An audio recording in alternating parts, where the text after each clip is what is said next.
అండి, అందరూ ఎలా ఉన్నారు? ఈ చల్లని వెదర్కి వేడివేడిగా బజ్జీ పకోడీ అలాగే వామాకు బజ్జీ కూడా చేశారు. మీరు కూడా వచ్చేసి చూడండి. ముందుగా ఉప్పు, కారం, పసుపు, కొద్దిగా సోడా ఉప్పు, అలాగే కొద్దిగా వాము వేసేసుకొని బియ్యం పిండి ఒక 2 స్పూన్లు వేసుకొని మనకు కావాల్సినంత శనగపిండి వేసేసుకొని మంచిగా అయితే కలిపేసుకొని పక్కన పెట్టేసుకున్నాను.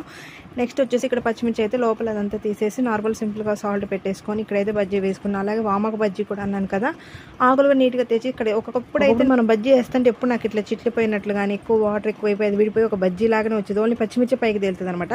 ఈసారి మొత్తం పిండి పర్ఫెక్ట్గా కలిపేసాను నేను. నాకే తెలియదు ఇంత బాగా వస్తుందని. టేస్ట్ అయితే చాలా బాగుంది.